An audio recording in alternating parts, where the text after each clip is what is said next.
그러므로 여호와께서 이와 같이 말씀하시니라. 너희는 누가 이런 일을 들었는지 여러 나라 가운데 물어보라. 저는 이스라엘이 심히 가증한 일을 행하였도다. 이제 여러분 읽으시죠.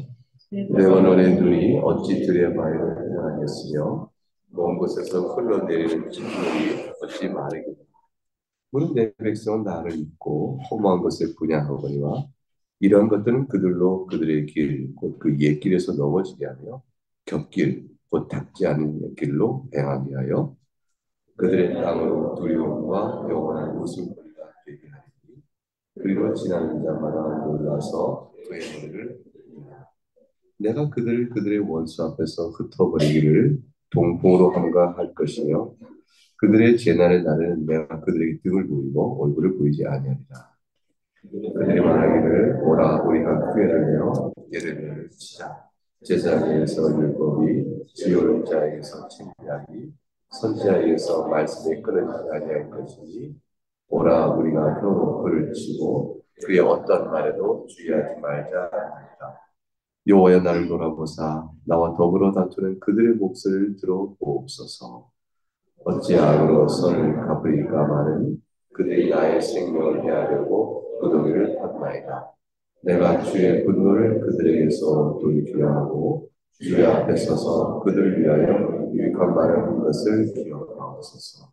그러함즉 그들의 자녀를 기근에 내어주시며 그들을 칼의 세력에 넘기시며 그들의 아내들은 자녀를 잃고 과부가 되며 그 장정은 죽음을 당하며 그 청년은 전장에서 칼을 맞게 하시며 주께서 군대로 갑자기 그들을 위해 하사 그들의 집에서 부르짖음이 들리게 하옵소서. 이는 그들이 나를 잡으려고 무더기를 받고 내 발을 빠뜨리려고 올무를 놓았음이니이다. 같이 읽습니다. 여호와여 그들이 나를 죽이려는 계략을 주께서 다 아시오니 그 악을 사하지 마옵시며 그들의 죄를 주의 목전에서 지우지 마시고 그들을 주 앞에 넘치게 하시되 주께서 노하실 때 이같이 그들에게 행하소서 하니라. 하나님의 말씀입니다. 하나님께 감사합니다. 하나님께서는 유다를 심판하십니다. 그 심판하시겠다라는 그의 뜻을 우리가 읽었던 13절인데 11절과 12절에 말씀을 분명하게 주셔요. 11절에 그러므로 이제 너는 유다 사람들과 예루살렘 주민들에게 말하여 되기를 여호와의 말씀에 보라 내가 너희에게 재앙을 내리며 계책을 세워 너희를 치료하노라. 하나님께서 예레미야를 통해서 그의 뜻을 분명히 성경에 말씀하셨습니다. 그러나 그와 같은 심판의 선언지에 바로 뒤따라오는 말씀은 이것이죠. 너희는 각각 악한 길에서 돌이키며 너희 길과 행위를 아름답게 하라 하셨다. 여기 하나님의 뜻이 있습니다. 하나님은 재앙을 내리신 하나님은 공포와 무서움과 또 괴팍함과 그저 진노의 하나님이 아니시고 돌이켜 그들을 주 앞에 바르게 세워 그의 길과 행위를 아름답게 하시는데 하나님의 사랑이 있습니다. 그러나 12절에 그들이 말하기를 이렇게 기가 막힌 말을 해요. 유다 백성이 말하기를 헛된 소리다라고 말합니다.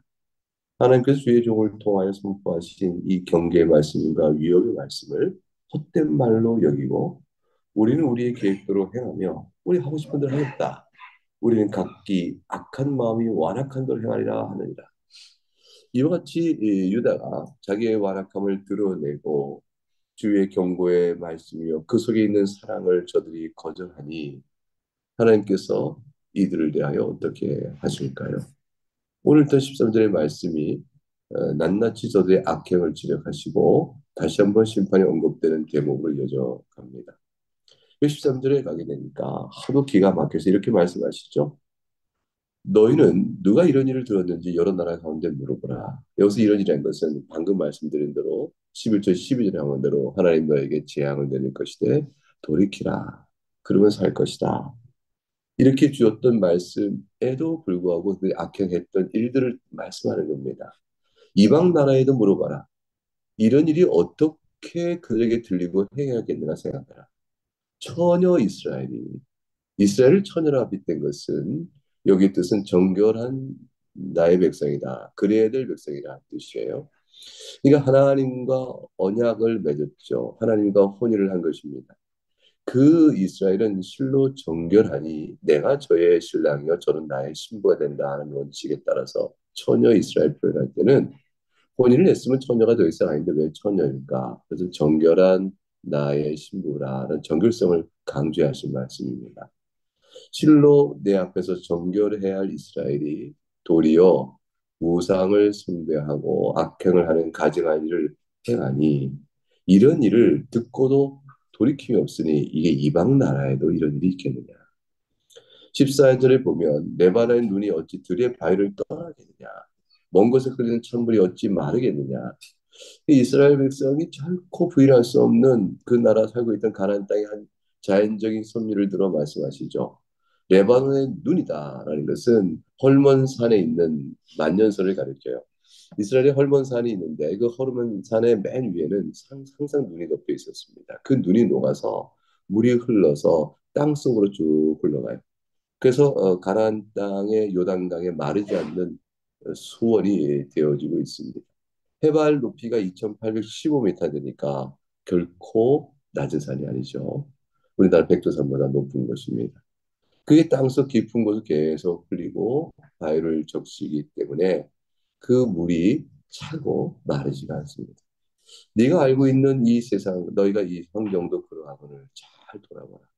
이런 일이 자연스럽고 자연 환경도 내가 만든 섭리도 되건데 특별한 사랑을 입은 언약적 살아있는 이스라엘이 어찌 이와 같이 변할 수가 있느냐라고 하나님께서 그 빗대어 단식하신 것이라 할 것입니다.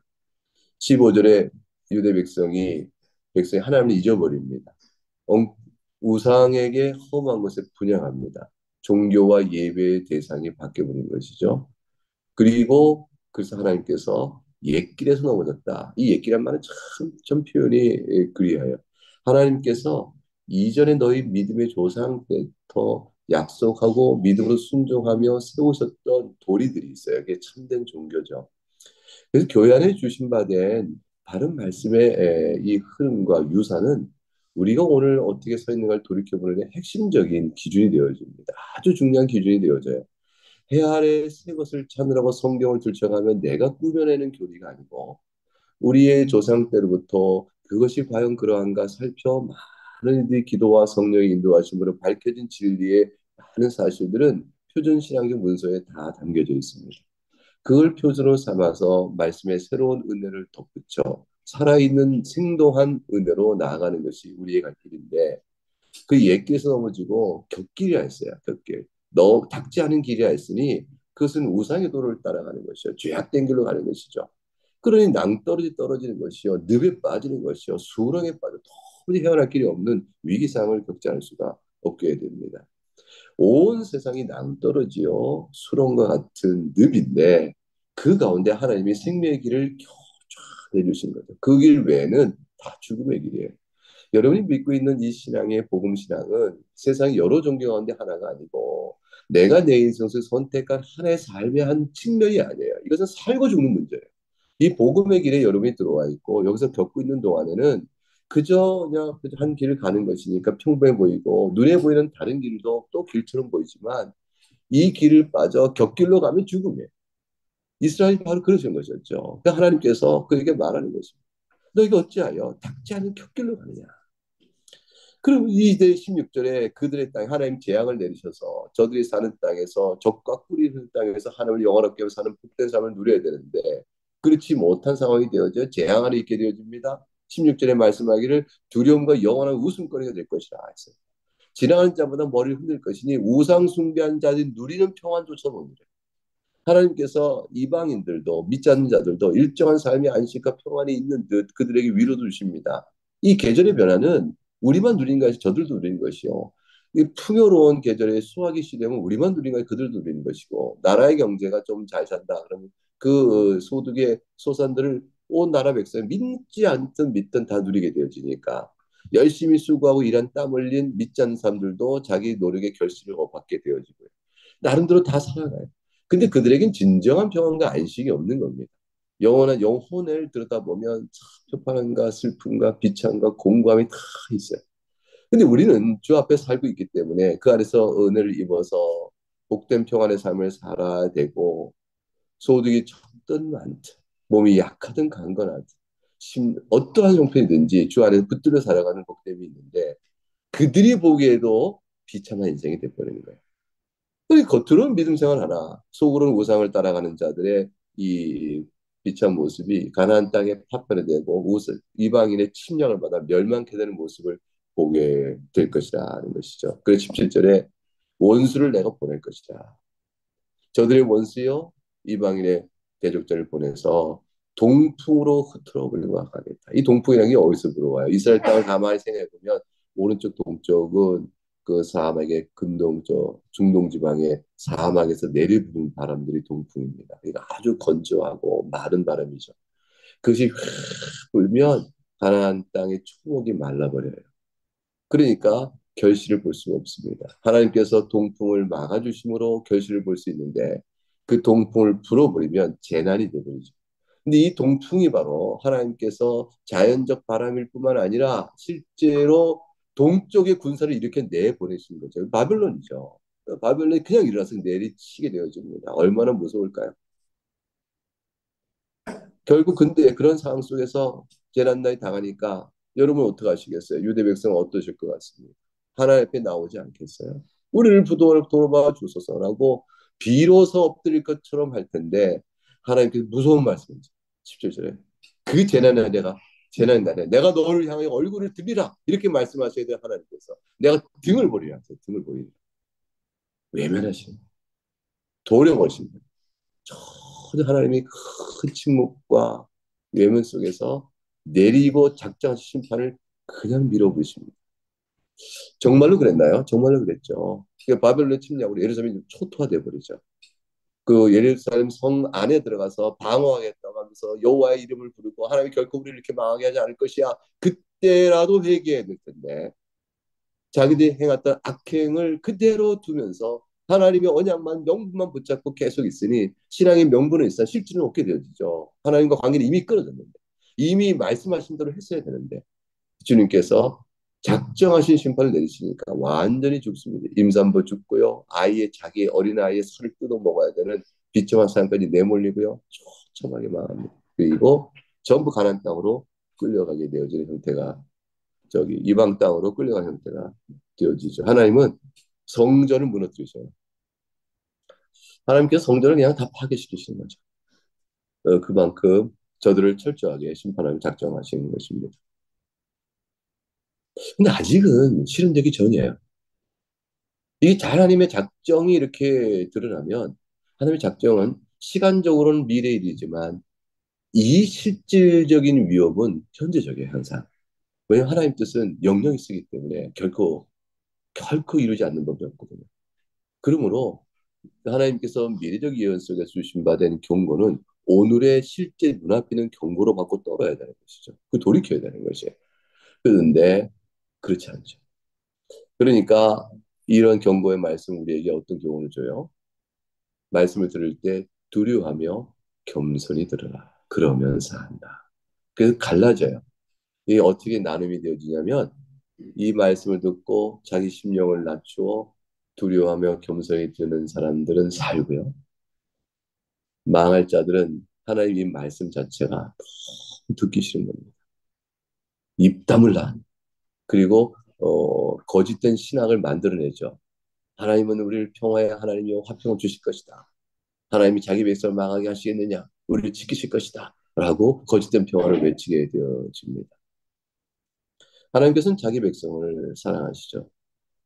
그래서 집단적인 이스라엘은 이와 같이 멸망케 하셔도 그 가운데 예레미야가 있고 남은 자들은 겸손히 듣고 두려워 떨며 하나님 앞에 엎드려 생명을 얻습니다.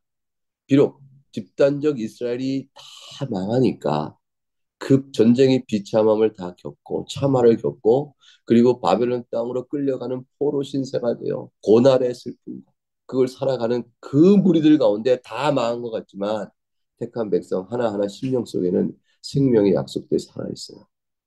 그 이스라엘의 멸망 속에서 회개하며 주 앞에 눈물 흘린 주의 백성들은 그 영혼이 개인의 인생 속에서 삶을 마친 후에 낙원에 이르는 은혜를 이루게 될 것이고 그리고 자기 생에 가나안 땅 돌아오는 회복을 못 보더라도 하나님이 결코 우리를 버리지 않으신다는 믿음의 소망을 붙들게 되는 것이고 그래서 하나님을 찬송하며 살아가게 되어집니다. 이 이치는 눈에 보이는 교회가 다 어그러져 배도하며 주님 오실 때 교회가 진리에 떠나서 교회 안에 우상이 들어오고 신자들 사이에 바른 말씀의 신앙을 떠나고 임의적으로 자기가 종교 생활을 구성하여 이것이 좋사오니 해나가는 곁길의 삶들이 교회 안에 허다히 있다 하게 될지라도 이상한 거죠. 한 교회인데 신앙의 공유점을 갖기 어려운 거예요. 이 신앙의 공명을 못 갖게 되는 시대가 와요. 아직은 한국 교회는 그래도 참 좋아요. 어디 가서 교회에서 말씀을 전해도 이 교회 안에서 어떤가 싶어도 참 예수 믿는 하나 때문에 어느 교회, 어느 집단에 가서도 이렇게 수련회 가서 또 말씀을 전해보면 다 들어요. 이건 아직도 은혜의 때예요. 정말 그래요. 그래서 한국 교회가 어쩌리 저렇게 말해도 그 안에 하나님 주신 은혜가 너무 크다. 저는 이건 너무 사랑해요.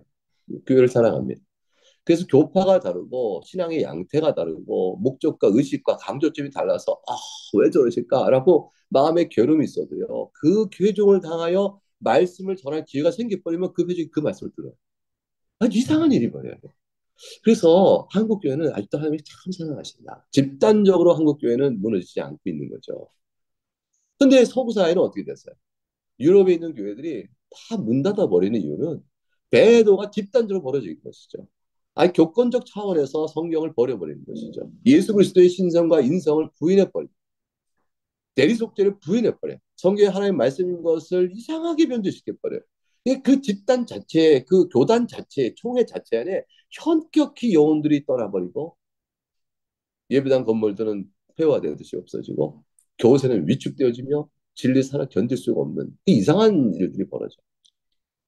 하나님께서는 그 교회의 외형이 수축되어지고 무너진 형태로 하나님께서 심판의 손길을 내리시는데 근데 그 가운데 구원받은 개개인들은 말씀 붙들고 기도 중에 있고 거기가 아니고 다른 교단 내에서 부흥이 이루어져요. 왜 그런가 했더니 주의 말씀을 지켜가고 있습니다. 여러분 성경은 하나님의 말씀이에요. 이 성경관을 바르게 지키고 영감된 하나님의 말씀의 권위 앞에 우리가 받고 나가면 걔네 영혼은 살고 그 교회도 끝까지 살아남습니다. 미국과 유럽 속에서 소위 성경을 하나님의 말씀의 권위를 무너뜨리고 허물기 시작하자 처음에는 교양과 철학과 이성을 자랑하며 합리성과 이것이야말로 참으로 옳은 것이다 생각하며 어떻게 보이지 않는 하나님께서 역사 속에 들어와 주의 영감된 말씀을 주시겠냐 등등등 별수를 다 하고 어떻게 기적이 있어서 홍해가 갈라지겠냐 등등등 헛소리를 하고 그 말씀을 다 부인했는데 좋다고 박수 쳤어요. 한 세대가 지나기 전에 교회가 무너져 버린 거죠. 지금도 전 세계의 생명을 지키는 교회는요, 생각해 보세요. 16세기, 17세기에 주어진 바 된 말씀의 표준적 신앙을 지키고 있는 교단들은 똑같이 하나님의 말씀, 영감된 하나님의 말씀을 그대로 받고 있습니다. 그 말씀을 성경을 받는 사람들은 표준적 신앙을 지켜가고 표준적 신앙을 지켜가는 사람 지금도 영원히 살고 있는데 성경을 무너뜨린 사람은 표준적 신앙을 변질시키죠. 표준적 신앙을 바꿔버리죠. 그리고 헌법에 이름은 있으나 읽지 않고 그리고 살아있는 신앙으로 가르치지 않으면서 옛 오래된 폐기된 문서처럼 남아있어요. 그렇게 되어지니까 그들의 신앙이 오늘 길을 걸어가면 너무 주관적 임의적이며 안을 세속화로 넘어가게 되어집니다. 진리의 생명력이 약해지니까. 그러면 교회가 사회운동 기관처럼 되어지는 거죠. 그래서 그들의 신앙의 가치는 사람을 사랑하는 박애주의에 남는 거예요. 그거 남으면서 거기서 신앙의 가치를 내세우며 진리의 말씀 앞에 나오는 사람들의 영혼을 다스려가는 이 귀한 말씀은 폄하되기 시작합니다. 이런 식의 구도 속에 있게 되죠. 그것이 오늘날 보고 있는 대부분의 세계 제1세기라고 말했던 하나님께서 귀한 신앙의 전통을 줬던 세계 교회들이 상당수가 그렇게 되어진 것입니다. 그럼에도 불구하고 주의 말씀 지켜하고 있는 교회는 여전히 주의 사랑 가운데 지금도 계속되어 가고 있습니다. 18절에 가니까 유다 백성의 반응은 더 극렬합니다. 아예 죽이겠다고 그래요. 예레미야를 죽이겠다. 하나님의 선지자를 죽이겠다고 작정하는 것입니다. 그러면서 이렇게 말하죠. 우리에게 제사장이 없느냐? 우리에게 지혜로운 자가 없느냐? 우리에게 선지자가 없느냐? 저 예레미야 아니어도 우리에게 제사장, 지혜로운 자, 선지자가 있다. 그들에게서 우리 율법이 필요하면 들을 것이요. 그들에게 필요하면 책량이 필요하면 저들에게 들을 것이요. 우리가 하나님의 말씀 듣겠다면 저들에게 들을 것이요. 예레미야를 죽이자. 우리에게 목사가 없느냐? 왜 당신 말을 들어야 되냐? 이런 얘기 되는 거죠. 하나님의 말씀을 전하는 말에 대해서. 성경을 우리가 들으면 성경이 너만 보는 성경이냐는 것이죠. 근데 선대한 하나님의 말씀을 전하는 예레미야 선지 말 들어야 될 거 아니에요. 그것이 과연 그러한가? 그 말씀이 과연 그러한가? 성경을 상고하여 붙여봐야 될 거 아니겠어요? 선지자를 죽이자 합니다. 명분이 필요한 거죠. 명분이 필요하니까 우리에게 선지자가 없느냐, 제사장이 없느냐, 지혜로운 자가 없느냐. 너만 신학하느냐, 너만 교회냐, 너만 이렇게 되게 되겠죠. 이런 배반의 갈등이 우리 안에 있게 되어집니다. 형제를 사랑하고 성제의 허물을 들어 정죄하며 내가 아는 신앙만이 절대 진리고 나와 조금이라도 다르면 그거는 다 뭐 거의 이단 치고듯이 정죄하는 마음은 그리스도의 복음의 마음이 아니에요. 슬피 울며 그들의 오류와 그의 허물들을 이렇게 슬피 울며 또 위하여 기도할 것이요. 동시에 또한 나 또한 예레미야처럼 직접 계시를 받아 말하는 사람들이 아니기 때문에 기록된 말씀의 해석 위에 서 있을 때 나의 해석이 과연 성경의 바른 가치와 일치하는가를 겸손히 돌아보는 신중성이 우리에게 있어요. 그 신중성은 때로는 정말 난해하여 어느 하나라고 단언하기는 100% 단언할 수 없으나 우리가 볼 때는 비록 인간에게 자유가 있지만 그러나 하나님이 정하신 섭리 가운데 그 작정이 우리에게 미쳐져서 뜻이 이루어지니 우리의 모든 자유로운 선택들은 하나님의 주권적 섭리 안에서 이루어진다. 그래서 내가 하나님을 선택한 것이 아니요 하나님 나를 선택하셨다. 이게 성경의 교훈의 은혜 말씀이 맞으니 나의 구원과 나의 믿음은 주께 주신 선물이요 하나님의 선택으로 받은 것이라는 고백을 우리가 한단 말이에요. 근데 어떤 이는 그렇게 고백 안 해요. 그때는 하나님은 내가 선택한 것이다라고 생각하는 게 맞다고 주장을 해요. 근데 내가 이럴 때는 아무리 도 성경은 그렇게 보이지 않는데 저들은 성경을 아무리 읽어도 그렇게 보인다고 해요. 어떻게 하겠어요? 그러니까 각각 신학의 전통이 생기게 되어집니다. 그러나 그 신학의 전통 때문에 저들은 그리스도 구원 바깥에 있다고 함부로 정죄하지는 않고 들여다봐요. 과연 어느 부분에서 차이가 있고 어느 부분에 같은 점이 있는가. 그때 인간이 죄인한 점은 우리보다는 생각이 다르지만 그래도 인정하고 예수 그리스도 십자가의 보혈 없이는 구원받지 못한다는 말도 저들도 인정한단 말이에요. 그러니까 그런 맥락 속에서 신학의 전체 구성과 구조는 우리가 볼 때는 연약하고 이건 아닌데 싶은 게 있지만 나름의 그 가운데 영혼을 구원한 일을 하니 거기에서 복음을 전해보니까 뜻밖의 개혁신학의 복음을 전하는데 듣더라고요. 결국 그래서 주께서 구원하시는 우산과 그 넓이는 우리 생각보다는 넓어요. 우리 생각보다는 더 자유로우시고 그 우리 생각보다는 또 회개하고 주를 사랑하는 마음이 뜨거운 사람들이 나타나요. 그래서 우리가 보지만 그러나 이단과 정통교의 엄밀한 분리는 피할 수가 없는 것이에요. 생명의 복음에 어긋난 것과 그 생명의 복음을 지켜가는 선 안에 있는 자라고 볼 수 있는 이 경계선과 이거는 어쩔 수 없이가 생겨요. 그래서 우리가 받아들일 수 없는 사람들이 생기는 거죠. 그것에 갈등은 있는 겁니다. 그래서 우리는 거짓 선지자요. 그것은 진리가 아니다라고 말할 자들이 우리 앞에 있어요. 그것이 이단들이죠. 그래서 사이비가 되어집니다. 예레미야는 이런 상황 속에서 자기의 생명 위협을 받으니까 19절에 하나님께 엎드립니다. 나를 돌아보소서 19절에 저들의 몫을 들어보소서 어찌 악으로 손을 갚습니까? 나의 생명을 헤아려 구덩이를 팠으니 내가 오히려 주께 주신 명령 때문에 주의 분노를 그들에게 돌이키려고 그들에게 선한 메시지, 유익한 말이여 주의 복된 말씀을 전했는데 저들이 저를 악으로 나아가 행한 모든 선을 갚고자 합니다. 근데 예레미야 말이 예레미야 때 처음 들은 말이 아니고요. 뜻밖의 말이 하고 낯선 말이 아니에요. 이거는 출애굽한 이후에 이스라엘 백성을 시내 산에서 언약을 맺을 때 그리고 신명기 모압산에서 마지막 가나안 땅 들어가기 전에 언약을 갱신할 때 이때 모세를 통해 하나님 주신 경고의 말씀이 있었어요. 너희가 가나안 땅에 들어가 내 말에 순종하면 적과 끓일 흐르는 평안을 누릴 것이요 들어가도 복을 먹고 나가도 복을 받을 것이다. 그런데 불순종하면 너희가 들어가도 나가도 심판과 멸망을 받을 것이요 이방의 땅에 들어가 포로가 될 것이라 다 말씀하셨어요. 하나님이 이미 경고의 말씀을 줬던 건 증거의 노래를 지어서 입에 담아 부르도록까지 하시면서 결코 잊지 말라고 하셨던 교훈의 말씀은 모세 때부터 이미 전해진 말씀이었던 거죠. 새로운 말씀이 아니고 뜻밖의 말씀도 아닌데 저들이 듣지도 않았던 이상한 말씀 취급하면서 예레미야를 달려들어 죽이겠다고 한 것입니다. 어떻게 해야 되겠어요? 예레미야가 이 상황 속에서 우리를 죽이겠다 하면 어떻게 해야 될까요? 예레미야는 탄원합니다. 그 탄원의 내용이 21절 23절이죠. 보세요. 그러한즉 저들의 자녀를 기근에 내어 주옵소서. 저들을 칼에 찌르게 넘겨서 이게 누구의 지금 기도죠? 탄원이에요? 예레미야예요. 예레미야가 결국 이렇게 합니다. 저들의 아내가 자녀를 잃고 과부가 되게 하소서.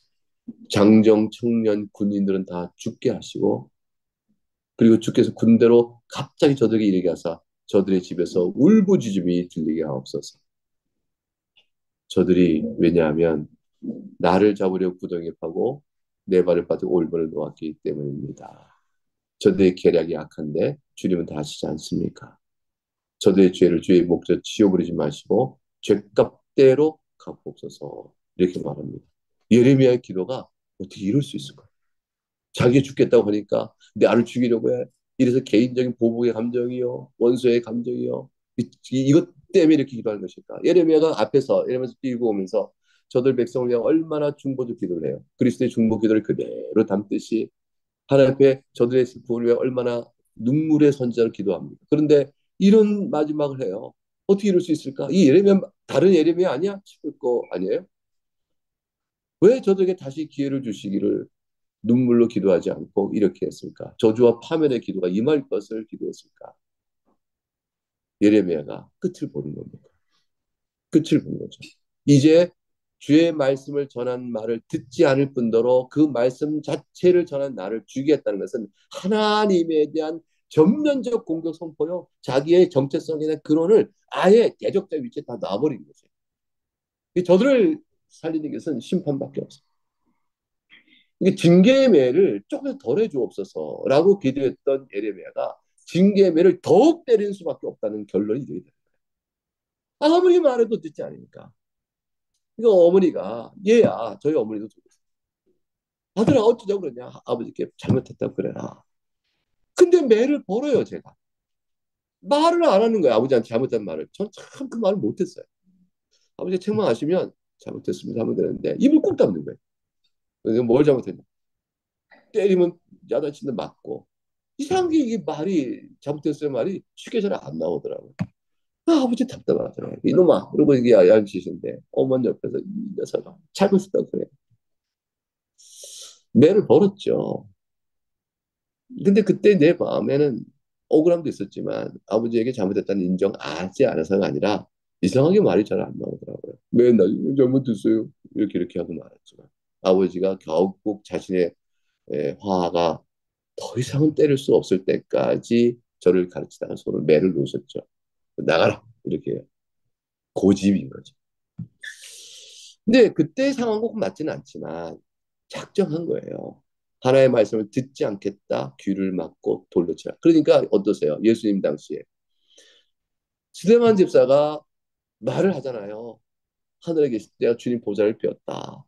너희가 조상 대대로부터 죄를 졌고 광야 40년에 한 번이라도 하나님께 순종한 적이 있다. 너희가 제사를 온 적이 드린 적이 있느냐라고 스데반 집사가 그들의 모든 죄악상을 조상 때부터 지은 죄를 이렇게 말하니까 못 견디죠. 그리고 예수 그리스도를 하늘에서 뵈었다라고 하는 순간 그들이 귀를 막고 이를 갈며 돌을 들어 쳐서 죽였습니다.